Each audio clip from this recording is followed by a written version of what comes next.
তো বালতির মধ্যে থেকে একটা কাঁকড়া উঠে চলে এসেছে। দেখো আজকে কিন্তু কি রান্না হবে তোমরা বুঝতেই পারছো।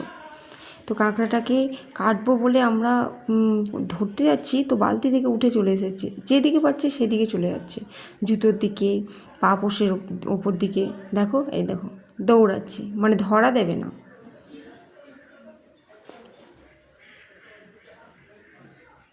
দেখেছো কীরকম দৌড়াচ্ছে? তো চলো বন্ধুরা। হ্যালো বন্ধুরা, আমি অর্পিতা চলে এলাম আবার একটা নতুন রান্নার ভিডিও নিয়ে। তো আজকে আমি বানাবো কাঁকড়ার ঝোল, আর সেই রেসিপিটা আমি তোমাদের সঙ্গে শেয়ার করব। তো চলো আগে তোমাদেরকে দেখিয়ে নিই কাঁকড়াগুলো কিভাবে কেটে নিয়েছি। তো চলো দেখাই। তো দেখো কাঁকড়ার ছোট বড় সমস্ত পা নিয়ে নিয়েছি, আর কাঁকড়ার যে খোলা থাকে সেই খোলাটার ভেতরের মাংসটা বের করে নিয়েছি। তেল আছে, তেল সমেত মাংসটা বের করে নিয়েছি আর খোলাটাকে ফেলে দিয়েছি। তো দেখো এখানে কিন্তু মোট 6টা কাঁকড়া আছে, আর এই 6টা কাঁকড়ার ঝোল। তো কাঁকড়ার ঝোল রান্না করতে আদা, রসুন, লঙ্কা আর অল্প পরিমাণে জিরে। দেখো মশলাটা কিন্তু খুব কম দিয়েছি, একদম হালকা করে কাঁকড়ার ঝোল হবে। আর এখানে ভিজেতে দেওয়া আছে কাশ্মীরি লঙ্কা গুঁড়ো,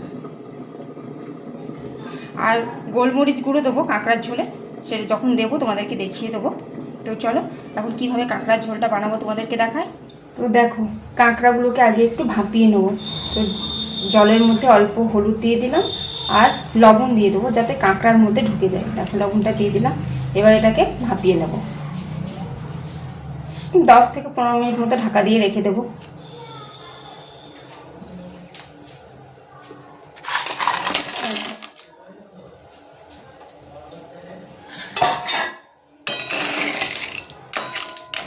এই যে এই পাগুলো যদি একবার হাতে কামড়ে ধরে না, এখনো নড়ছে জলের মধ্যে। দেখো দেখো এই দেখো নড়ছে এখনো। তো চলো ঢাকা দিয়ে দিই। এখন এটা 10 থেকে 15 মিনিট মতো হবে, তারপরে তখন তোমাদেরকে দেখাবো রেসিপিটা। দেখো কাঁকড়াগুলো ভাপানো হয়ে গেল, কেমন হয়েছে দেখো। এখন নামিয়ে নেব। এবার ভাপিয়ে রাখা কাঁকড়াগুলোকে হালকা করে ভেজে নেবো, তার জন্য কড়াইতে তেল দিয়ে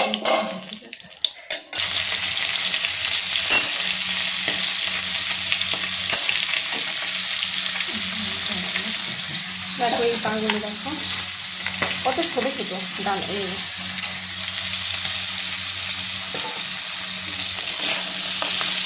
হালকা করে নাড়াচাড়া করে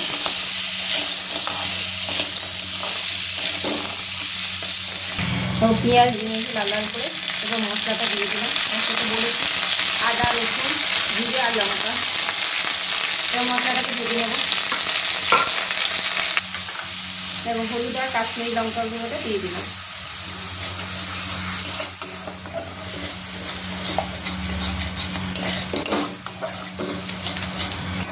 দেখো জল দিয়ে দিলাম। এরপর লবণের পরিমাণটা খুব অল্প দেবো, যেহেতু ভাপানোর সময় কাঁকড়াতে লবণ দিয়েছি। দেখো কাঁকড়াগুলোকে দিয়ে দিলাম। এবার একটু গোলমরিচ গুঁড়ো দিয়ে দেবো। দেখো গোলমরিচ গুঁড়ো দিয়ে দিলাম। এবার এটা ঢাকা দিয়ে দেবো। এখন হবে 10 থেকে 15 মিনিট হবে এটা।